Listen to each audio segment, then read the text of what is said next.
तो गाइस यार आपने भी माइनक्राफ्ट के अंदर ये स्टैंडर्ड वाले शुगर केन फार्म कभी ना कभी बनाया होगा यहाँ पे। बट यार गाइस इस फार्म के अंदर यहाँ पे काफी सारे डिसएडवांटेज है। तो चलो सबसे पहले हम डिसएडवांटेज की यहाँ पे बात कर लेते हैं। तो गाइस जैसे ही यहाँ पे देखना सारे के सारे शुगर केन यहाँ पे टूटेंगे ना, तो आप अभी देखना यहाँ पे कितने शुगर केन यहाँ पे कलेक्ट होने वाले। ठीक है, तो मैं यहाँ के सारे शुगर केन यहाँ पे तोड़ देता हूँ। तो ठीक है, अभी आप देखना यहाँ पे जाके कितने शुगर केन कलेक्ट होने वाले हैं। तो 28 शुगर केन बस यहाँ से कलेक्ट हुए हैं और अभी देखना है यहाँ पे कितने शुगर केन यहाँ पे वेस्ट हो गए। तो ठीक है, मैं 28 चेस्ट में रख देता हूँ। और हाँ गाइस, चेस्ट के अंदर यहाँ पे एक भी शुगर केन यहाँ पे पहले से नहीं रखा था, इस बात को भी मैं यहाँ पे क्लियर कर दूं। और अभी देखना है यहाँ पे कितने सारे शुगर केन वेस्ट होने वाले हैं। ठीक है, एक दो शुगर केन यहाँ पे ऊपर भी चले गए थे, तो 7 शुगर केन यहाँ पे वेस्ट हो गए। सोचो तो कितना सारा आपका ड्रॉप रेट इसने यहाँ पे गिरा दिया है। और गाइस ये सिर्फ यहाँ पे 18 पिस्टन की बात थी, यानी 18 रो के सिर्फ मैं आपके यहाँ पे 7 के 7 यहाँ पे देखो शुगर केन को वेस्ट किया है इसने। और गाइस इसका दूसरा डिसएडवांटेज है कि इसके अंदर यहाँ पे काफी ज्यादा रिसोर्स का यूज होता है। अभी मैंने यहाँ पे वाटर प्लेस कर दिया, बट अगर आप इसको ऊंची ऊंची लेयर पे बनाते हो ना, तो आपको यहाँ पे वाटर की जगह यहाँ पे हॉपर ही प्लेस करना पड़ता है। और गाइस इसका सेकंड डिसएडवांटेज है कि इसके अंदर देखो कितना ज्यादा बिल्ड मटेरियल का यूज हुआ है, यानी आपको हर एक लेयर बनाने के लिए आपको एक ऑब्जर्वर तो कम से कम लगने ही वाला है इस फार्म के अंदर यहाँ पे। बट गाइस जो हमारा न्यू वाला जो शुगर केन फार्म है ना, इसके अंदर सिर्फ एक ऑब्जर्वर में आपका काम हो जाएगा। मैंने यहाँ पे 2 ऑब्जर्वर लगाए हैं क्योंकि ये दिन और रात दोनों टाइम वर्क करेगा, बट आप चाहो तो इसको दिन में या रात में भी ऐसे वर्क करा सकते हो। तो आप चाहो तो उसका एक ऑब्जर्वर में भी इसका यहाँ पे काम कर सकते हो। और हाँ गाइस 2 ऑब्जर्वर में है ना, आप चाहो तो कितना भी एक्सटेंड कर सकते हो इस फार्म को। आप चाहो जितना दूर ले जाना चाहो इस फार्म को यहाँ पे ले जा सकते हो, सिर्फ और सिर्फ इन 2 ऑब्जर्वर की मदद से। और गाइस इस फार्म की खास बात पता है क्या है, कि यहाँ पे बिल्कुल भी कोई भी यानी सामान यहाँ पे लॉस नहीं होता है। रुको मैं आपको एक बार यहाँ पे बता देता हूँ। तो थोड़ा बहुत देखो मेरे पास अभी यहाँ पे शुगर केन कलेक्ट हुआ होगा, तो मैं इसको यहाँ से निकाल लेता हूँ। तो गाइज यहाँ पे टोटल 76 से हमारे पिस्टन लगे हैं, तो यानी 76 का आप डबल कर दो तो वो हो जाते करीब 152 हमारे शुगर केन यहाँ पे कलेक्ट होने चाहिए। तो फिलहाल तो मैं इन सारे शुगर केन को यहाँ से हटा देता हूँ। और अभी देखो मैं इस फार्म को यहाँ पे एक बार आपको एक्टिवेट करके दिखाता हूँ। तो ये देखो गाइस, ये फार्म यहाँ पे एक्टिवेट हो गया है। और अभी देखना थोड़ी देर में यहाँ पे जितने भी शुगर केन है वो सारे के सारे यहाँ पे कलेक्ट होंगे। और इसको मैं यहाँ पे एक को यहाँ पे डे लाइट सेंसर में यहाँ पे एक्टिवेट कर देता हूँ। तो ठीक है गाइस, अभी देखना जितने भी शुगर केन है वो यहाँ पे कलेक्ट होके इस वाली चेस्ट के अंदर पूरे के पूरे भरने वाले हैं। थोड़ा देर का वेट कर लो बस यहाँ पे। और हाँ गाइस एक और चीज क्लियर कर दूं कि ये फार्म आपके यहाँ पे किसी भी माइनक्राफ्ट वर्जन में बन जाता है, चाहे वो आपका पॉकेट एडिशन हो, चाहे वो बेडरॉक एडिशन हो, या चाहे वो जावा एडिशन हो, चाहे कोई सा भी माइनक्राफ्ट हो, सारे के सारे माइनक्राफ्ट में ये वाला फार्म यहाँ पे वर्क कर जाता है। और ये लो यहीं से मैं फटाफट से सारे के सारे शुगर केन कलेक्ट कर लेता हूँ। नहीं सारे के सारे शुगर केन आ चुके हैं। तो टोटल हमारे पास इतने शुगर केन आए हैं। तो ये शुगर केन टोटल मिला के 152 होना चाहिए। तो चलो मैं इनको यहाँ पे प्लस कर लेता हूँ एक बार। तो यस गाइस यहाँ पे टोटल 152 यहाँ पे शुगर केन है। आप भी चाहो इनको कैलकुलेट कर सकते हो। और हाँ गाइस ये फार्म यहाँ पे एक्सपेंडेबल है, आप इसको साइड बाय साइड आप चाहो जितना यहाँ पे एक्सपेंड करना चाहो उतना एक्सपेंड कर सकते हो। और एक्सपेंड करने का फायदा पता है गाइस क्या है, कि यहाँ पे रिसोर्स कम लेता है एक्सपेंड करने में। यानी अगर आप बीच वाली लेयर देखोगे ना, तो यहाँ पे देखो कितने कम ग्लासेस यूज हुए हैं, लेकिन अगर आप साइड में देखोगे तो कितने ज्यादा ग्लासेस का यहाँ पे यूज हुआ है। इस वजह से अगर आप एक्सपेंड करते हो ना, तो आप फायदे में ही रहोगे यहाँ पे। तो गाइस यार इस फार्म को बनाने का जितना भी सामान है मैंने आपको डिस्क्रिप्शन और कमेंट सेक्शन में बता दिया, वहां से जाके चेकआउट कर सकते हो। तो गाइस यार इस फार्म को बनाने के लिए सबसे पहले आपको यहाँ से 8 ब्लॉक खोदना, 1 2 3 4 5 6 7 8। और उसके बाद आपको यहाँ से 21 ब्लॉक और खोदना है। तो 1 2 3 19 20 21। और इतना करने के बाद गाइज आपको देखो यहाँ से पूरा इसको कनेक्ट करके इसको पूरा यहाँ पे खोद देना है कुछ इस तरीके से। और उसके बाद जो इसका बीच का एरिया है इसको भी आपको पूरा यहाँ पे क्लियर कर देना है। तो गाइज इस तरीके से देखो यहाँ पे 8/22 का एक रेक्टेंगल बन चुका है। अभी आपको क्या करना है, यहाँ पे रेलवे को प्लेस करना है। तो आप किसी भी एक देखो लॉन्ग साइड पे जाना, और यहाँ से देखो गाइज आपको एक बिल्डिंग ब्लॉक छोड़ के दूसरे बिल्डिंग ब्लॉक से आपको इस तरीके से यहाँ पे रेल को देखो बिल्कुल एंड तक यहाँ पे लगा देना है। फिर सेम आपको लास्ट वाले बिल्डिंग ब्लॉक पे जाना, और इस तरीके से यहाँ से भी आपको रेल लगाते हुए आना है, और एंड का एक बिल्डिंग ब्लॉक यहाँ पे छोड़ देना है। फिर आपको देखो बिल्कुल स्टार्टिंग में यहाँ पे चले जाना है, यहाँ से इस तरीके से 2 रेल यहाँ पे रखी, 2 रेल यहाँ पे रखी। फिर आपको देखो गाइज यहाँ से एक रेल रखना है, और बिल्कुल यहाँ से लाते हुए बिल्कुल आपको देखो एंड तक ले आना है, जब तक यहाँ पे देखो इस तरीके से 2 बिल्डिंग ब्लॉक ना बचे। फिर सेम आपको यहाँ से भी करना है, और बिल्कुल ऐसे लाते हुए आपको, सॉरी यहाँ से थोड़ा सा मुड़ गया है, तो आपको इस तरीके से बिल्कुल लाते हुए ध्यान रखना है बिल्कुल जब तक आप तक यहाँ पे एंड तक यहाँ पे इस तरीके से ना जाओ। यहाँ पर भी देखना इस तरीके से 2 बिल्डिंग ब्लॉक का गैप बच जाएगा। तो गाइस इतना होने के बाद अभी देखो आपको यहाँ से 3 रेल काउंट करना है, 1 2 3। और जो आपकी 4th वाली रेल रहेगी ना, इस तरीके से देखो आपको इस वाली रेल को तोड़ना है और यहाँ से देखो 1 2 3 3 रेल को तोड़ना है। सेम आपको इसके जस्ट अपोजिट तरफ वाली भी इस तरीके से 3 रेल को तोड़ना है। बीच वाले इन 2 बिल्डिंग ब्लॉक को तोड़ के यहाँ पे इस तरीके से आपको देखो रेड स्टोन यानी इनको रखना है और यहाँ से आपको पावर ड्रिल का कनेक्शन इस तरीके से यहाँ पे कर देना है। और सेम फिर आपको देखो बिल्कुल यहाँ से जस्ट इसके अपोजिट साइड जाना है। यहाँ पर भी आपको इस तरीके से एक बिल्डिंग ब्लॉक देखो इसी के रेड स्टोन की लाइन से जाना है। फिर आपको यहाँ पर भी एक रेड स्टोन को रख के यहाँ पर भी आपको इस तरीके से 2 पावर रेड स्टोन को यहाँ पे यानी पावर ड्रिल को यहाँ पे लगा देना है। और सेम आपको इसके जस्ट अपोजिट साइड भी करना है। थोड़ा सा मैंने आगे कर दिया है यहाँ पे इस तरीके से। और इसको प्लेस करने के बाद यहाँ पर भी आपको इस तरीके से पावर ड्रिल को लगा देना है। और फिर गाइस इतना होने के बाद आपको सेम देखो यहाँ से आना है और यहाँ से 1 2 3 ब्लॉक काउंट करने के बाद जो यहाँ का 1 2 3 बिल्डिंग ब्लॉक रहेंगे यानी 3 रेल रहेंगी, इनको तोड़ देना है। फिर सेम आपको यहाँ से भी 3 रेल को तोड़ देना है। और फिर बीच वाले इस तरीके से 2 बिल्डिंग ब्लॉक पे आपको इस तरीके से रेड स्टोन को रखना है। सेम आपको यहाँ पर भी इस तरीके से रेड स्टोन को प्लेस कर देना है और यहाँ पर भी आपको इस तरीके से रेड स्टोन को प्लेस कर देना है। फिर आपको इस तरीके से पावर ड्रिल को प्लेस करना है। सेम आपको इस तरीके से यहाँ पर भी पावर ड्रिल को प्लेस करना है और यहाँ पर भी आपको इस तरीके से 2 पावर ड्रिल को प्लेस कर देना है यानी 3 पावर ड्रिल को। तो कुछ इस तरीके से देखो गाइज अभी आपकी रेलवे लाइन बन के रेडी हो जाएगी। तो फिर गाइज इतना होने के बाद आपको इस तरीके से देखो यहाँ पे नॉर्मल रेल को ले जाके यहाँ से भी कनेक्ट कर देना है। फिर गाइज आपको क्या करना है, इस तरीके से यहाँ की 2 रेल तोड़ी, यहाँ का एक बिल्डिंग ब्लॉक तोड़ के यहाँ पे इस तरीके से रेड स्टोन ब्लॉक को रख देना है। फिर यहाँ पे आपको इस तरीके से 2 पावर ड्रिल को यहाँ पे भी लगा देना है। और फिर इसके बाद आपको इस तरीके से यहाँ की 2 रेल को तोड़ देना है। और फिर आपको इस तरीके से देखो गाइज यहाँ पे रेल लगाते हुए आपको यहाँ पे इस तरीके से ले आना है। और फिर उसके बाद गाइज आपको क्या करना है, इस तरीके से यहाँ पे 2 बिल्डिंग ब्लॉक को तोड़ के यहाँ पे आपको इस तरीके से एक और रेल को रख के यहाँ पे एक पावर ड्रिल को रख देना है। और फिर गाइज उतना होने के बाद आपको इस तरीके से यहाँ पे देखो एक बिल्डिंग ब्लॉक को तोड़ना है। यहाँ पे आपको इस तरीके से एक लीवर को रखना है। फिर आपको इस तरीके से इस वाली रेल को यहाँ पे रखना है। फिर देखो गाइस इस तरीके से आप एक बार लीवर को इस तरीके से करोगे तो यहाँ पे ऐसी रेल हो जाएगी। फिर इसको जैसे ही आप ऑफ करोगे तो ये देखो आपकी जो रेल है इस तरफ यहाँ पे इस तरीके से मुड़ जाएगी। फिर गाइज इतना होने के बाद जो आपका इस साइड वाला एरिया है ना, इसको थोड़ा बहुत आप यहाँ पे क्लियर वगैरह कर देना अपने हिसाब से। फिर गाइज इतना होने के बाद आपको इस तरीके से इस वाली रेल को तोड़ देना है। यहाँ पर आपको इस तरीके से 2 चेस्ट को रखना है। इस साइड वाले एरिया में थोड़ा सा और क्लियर कर देता हूँ। आपको इस तरीके से गाइज यहाँ पे देखो 2 चेस्ट को रखना है। फिर आपको गाइज यहाँ पे इस तरीके से 2 हॉपर को प्लेस करना है। क्राउच होके हॉपर को प्लेस करना ताकि जो आपका हॉपर है वो इस तरीके से यहाँ पे आके आपकी चेस्ट के साथ कनेक्ट हो जाए। तो गाइज इतना होने के बाद आपको इस तरीके से क्राउच होके एक पावर ड्रिल को लगाना है। फिर यहाँ पे गड्ढा खोद के आपको इस तरीके से कंपैरेटर को लगा देना है। इस कंपैरेटर के ऊपर गाइज देखो इस तरीके से क्राउच होके आपको बिल्डिंग ब्लॉक को लगाना है। ध्यान रखना यहाँ पे देखो कंपैरेटर का टिक ऑन नहीं होना चाहिए।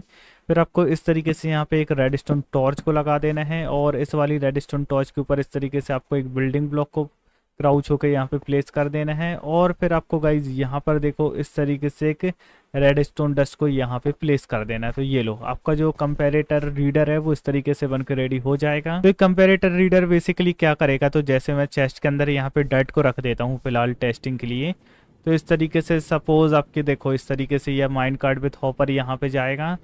इस तरीके से इसके अंदर यहाँ पे जाएगा और ये देखो यहाँ पे रीड करना स्टार्ट कर देगा और आपकी जितनी भी डर्ट हैं उन डर्ट को यहाँ पे देखो चेस्ट के अंदर प्लेस करना यहाँ पे स्टार्ट कर देगा। तो जैसे ही सपोज आपकी पूरी पूरी डर्ट चली गई और ये लो आपका जो माइंड कार्ड विथ हॉपर है यहाँ पे वापस से दोबारा जाना यहाँ पे स्टार्ट हो जाएगा। तो गाइज अभी आप चाहो तो इस वाले माइंड कार्ड को यहाँ से रिमूव कर सकते हो क्योंकि अभी आपको मेन यहाँ के ऊपर का फार्म को बनाना है। तो गाइज इतना होने के बाद अभी आपकी जितनी भी रेल है इन सभी रेल के ऊपर आपको देखो इस तरीके से यहाँ पे डर्ट या मॉस ब्लॉक या आप चाहो तो यहाँ पे ग्रास ब्लॉक जिसको आपको यूज करना है आप यहाँ पे कर सकते हो। तो मैं तो यहाँ पे इस तरीके से डर्ट वाले ब्लॉक को यूज करने वाला हूँ। तो मैं फटाफट से जितनी भी यहाँ पे रेल है सभी रेल के ऊपर इस तरीके से यहाँ पे डर्ट ब्लॉक को यूज कर देता हूँ। और हाँ गाइस यहाँ से देखो आपको इस तरीके से मुड़ जाना है, लेकिन जो आपकी क्रॉसिंग गई है ना यहाँ पे आपको नहीं जाना है, यहाँ से आपको इस तरीके से मुड़ के आ जाना है। देखो इतनी जो रेल है ना यहाँ पर आपको बस डर्ट ब्लॉक को यूज नहीं करना है, बाकी जितनी भी आपकी रेल है आपको सभी रेल के ऊपर इस तरीके से डर्ट ब्लॉक मॉस ब्लॉक आपके पास जो है आप उसका यूज कर सकते हो। बाकी मैं यहाँ पे बीच में इस तरीके से ग्रास ब्लॉक लगा देता हूँ ताकि पूरा एरिया है इसको ग्रास ब्लॉक में ये बाद में कन्वर्ट कर देगा। तो ये बीच में भी जितने आपके रेल लगी है इनके ऊपर भी आपको इस तरीके से ग्रास ब्लॉक या डर्ट ब्लॉक या मॉस ब्लॉक या तो मेरे हिसाब से शायद सैंड, हाँ सैंड को भी आप यहाँ पे यूज कर सकते हो। हाँ गाइस ये देखो, आप चाहो तो यहाँ पे सैंड को भी इस तरीके से लगा सकते हो। तो फिर गाइस इतना होने के बाद आपकी जितनी भी ग्रास डर्ट मॉस आपने जो भी लगाई है उनके बीच में देखो इस तरीके से आपको स्लैब को लगाना। और हाँ गाइस इस तरीके से देखो स्लैब के बीच में यहाँ पे गैप वगैरह रहना चाहिए, तो आपको पूरे में इस तरीके से यहाँ पे स्लैब को प्लेस कर देना है। तो गाइस ठीक है, इस तरीके से देखो मैंने पूरे में यहाँ पे स्लैब को प्लेस कर दिया है। फिर गाइस इतना होने के बाद आपको जितने भी ये स्लैब दिख रहा है ना, आपको हर एक स्लैब पे इस तरीके से यहाँ पे बॉर्डर को प्लेस करना है। आप चाहो तो गाइस यहाँ पे इन्फिनिट वाटर सोर्स वगैरह को भी बना सकते हो इस चीज को करने के लिए, या तो गाइस इस तरीके से दो वाटर रहते हैं ना, उनके जो बीच वाला वाटर रहता है वो हमेशा इन्फिनिट वाटर रहता है, तो आप उसको भी यहाँ पे कलेक्ट करके यहाँ पे दोबारा से प्लेस कर सकते हो। तो ऑलराइट यार गाइस इस तरीके से देखो मैंने पूरे में यहाँ पे वाटर को भी प्लेस कर दिया है। फिर गाइस इतना होने के बाद अभी आपके जितने भी यहाँ पे ये स्लैब वगैरह हैं यानी जहाँ पे वाटर प्लेस है, आपको हर एक यहाँ पे देखो इस तरीके से यहाँ पे पूरे को इस वाटर वाले एरिया को पूरा आपको इस तरीके से बिल्डिंग ब्लॉक वगैरह से कवर कर देना है। फिर गाइस इतना होने के बाद आपको जितने भी बिल्डिंग ब्लॉक दिख रहे हैं ना, हर एक बिल्डिंग ब्लॉक के ऊपर आपको देखो इस तरीके से यहाँ पे पिस्टन को प्लेस करना है। जब आप अंदर साइड रहोगे तो इस तरीके से पिस्टन को फेस करना चाहिए, ऐसे ही आप यहाँ पे देखो अपोजिट तरफ भी इस तरीके से पिस्टन को लगा देना है। और इतना होने के बाद गाइस जो आपकी पीछे वाली साइड रहेंगी आपको इस तरीके से यहाँ पर भी यहाँ पे पिस्टन को पूरे में प्लेस कर देना है। और जस्ट आपको सेम यहाँ पे इस तरीके से यहाँ पर भी पिस्टन को प्लेस कर देना है। और फिर गाइस इतना होने के बाद आपको देखो हर एक पिस्टन के ऊपर इस तरीके से आपको यहाँ पे बिल्डिंग ब्लॉक को प्लेस कर देना है। गाइस कुछ इस तरीके से देखो अभी हमारा फार्म बन के यहाँ पे रेडी हो जाएगा। फिर गाइस इतना होने के बाद आपको जितने भी यहाँ पे पिस्टन दिख रहे हैं हर एक पिस्टन के ऊपर, यानी जो आपके जितने भी बिल्डिंग ब्लॉक दिख रहे हैं यहाँ पे जो पिस्टन के ऊपर रखे गए हैं, हर एक बिल्डिंग ब्लॉक के ऊपर आपको इस तरीके से यहाँ पे देखो रेड स्टोन डस्ट को प्लेस कर देना है। और हाँ गाइस ध्यान रखना हर एक बिल्डिंग ब्लॉक के ऊपर आपको देखो इस तरीके से यहाँ पे रेड स्टोन डस्ट को प्लेस करना है। और फिर गाइस इतना होने के बाद आपके जितने भी यहाँ पे शुगर केन है आपको देखो हर एक पिस्टन के सामने, हाँ गाइस ध्यान रखना है जो बाहर वाली लेयर है ना इस पे आप बैम्बू को प्लेस मत करना। जितने भी आपके पिस्टन है आपको हर एक पिस्टन के सामने इस तरीके से एक एक बैम्बू को बस आपको यहाँ पे प्लेस कर देना है। कुछ इस तरीके से गाइस ध्यान रखना है जो बाहर की जो दो लेयर हैं इन पे आपको देखो इस तरीके से यहाँ पे बैम्बू को प्लेस नहीं करना है। और जो बाहर साइड वाली लेयर है ना आपको इस पे भी इस तरीके से देखो यहाँ पे बैम्बू को प्लेस कर देना है। यानी जितने भी आपके पिस्टन है हर एक पिस्टन के सामने इस तरीके से आपको एक एक बैम्बू को यहाँ पे प्लेस कर देना है। और हाँ गाइस मैं बैम्बू बोल रहा हूँ आपको, सॉरी शुगर केन को यहाँ पे प्लेस करना है। मैं बैम्बू इसलिए बोल रहा था क्योंकि आप यहाँ पे शुगर केन की जगह बैम्बू को भी प्लेस कर सकते हो। आप चाहो तो यहाँ पे बैम्बू का भी फार्म यहाँ पे बना सकते हो, या तो आप चाहो देखो यहाँ पे अंदर शुगर केन को लगा दो और बाहर साइड है ना पूरे में आप यहाँ पे बैम्बू को लगा सकते हो, जिससे आपका बैम्बू और शुगर केन दोनों का फार्म बन जाएगा यहाँ पे। तो फिर गाइज इतना होने के बाद आपको जितना भी एरिया है इसको आपको देखो पूरा यहाँ पे कवर करना पड़ेगा। तो आपको इस तरीके से देखो यहाँ पे 3-3 गिलास को जैसे मैं यहाँ पे लगा रहा हूँ ना, यानी 3-3 हाइट ऊपर आपको देखो इस तरीके से पूरे में यहाँ पे ग्लास को लगा देना। आप चाहो तो कॉर्नर पे ग्लास ना भी लगाओ तो चल जाएगा यहाँ पे, बट अगर आपको थोड़ा सा थिकर बनाना है तो आप यहाँ पे लगा सकते हो, ना भी लगाओ तो यहाँ पे इस तरीके से चल जाएगा। ठीक है, फिर इस तरीके से यहाँ पे लाने के बाद आपको इस तरीके से यहाँ पर भी 3 बिल्डिंग ब्लॉक को यानी 3 ग्लासेस को यहाँ पे लगा देना है। फिर गाइस जैसे मैंने यहाँ पर इस तरीके से ग्लास को लगाई सेम आपको यहाँ पर भी इस तरीके से ग्लास को लगा देना है। और हाँ गाइस आप है ना जितना ज्यादा से ज्यादा इस फार्म को चौड़ा बनाओ ना उतना ज्यादा से ज्यादा ये बढ़िया रहेगा, क्योंकि अगर आप देखोगे ना तो बीच में सिर्फ आपके 6 ग्लास लगेंगे, लेकिन जो आपकी बाहर वाली साइड है ना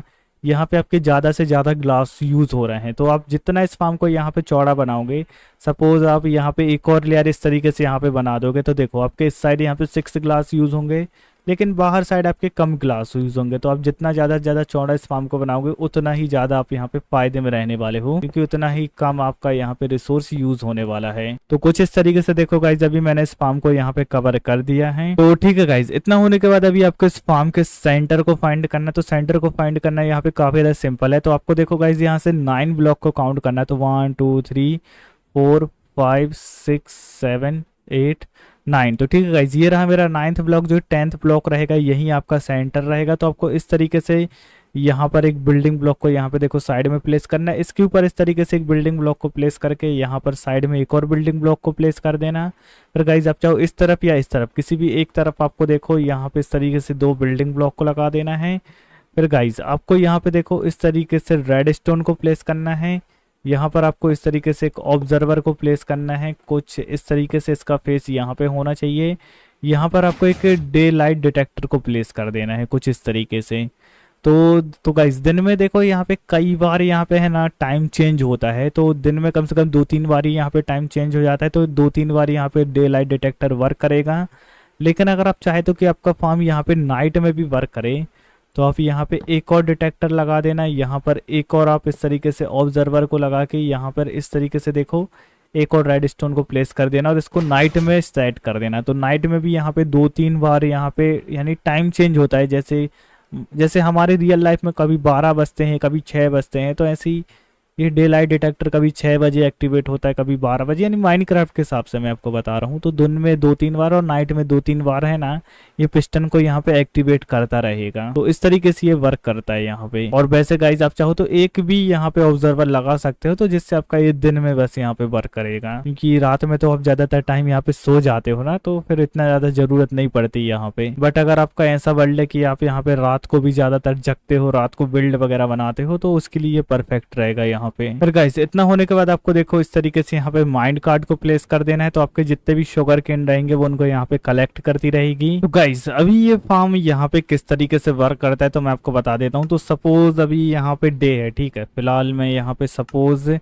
टाइम को चेंज करके यहाँ पे मैं नून कर देता हूँ, ठीक है। तो नून में तो कुछ भी नहीं हुआ। एक बार सपोज मैं नाइट कर देता हूँ यहाँ पे, तो ये देखो आपका जो डे लाइट यानी जो डिटेक्टर था नाइट वाला वो यहाँ पे एक्टिवेट हो गया और यहाँ पे 1-2 शुगर केन ऊपर आ गए हैं। और आप इनको भी चाहो तो यहाँ पे इसके ऊपर भी स्टॉप लॉस लगा सकते हो।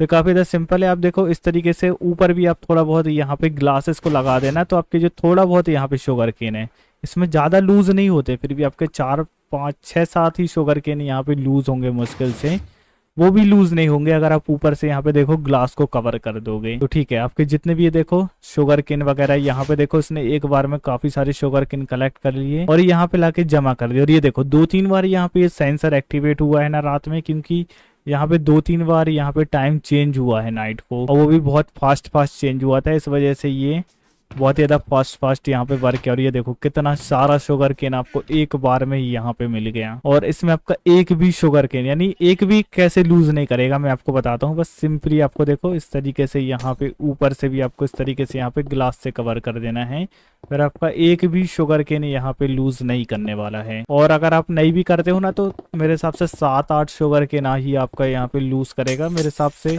उस वाले फार्म से तो बहुत ही ज्यादा कम आपका शुगर केन यहाँ पे लूज करेगा फिर भी। तो बस गाइस इसके बाद आपका एक भी शुगर केन यहाँ से नहीं जाने वाला है। तो ठीक है गाइस, आप लोग कमेंट सेक्शन में बताना कि आपको ये वाला फार्म यहाँ पे कैसा लगा।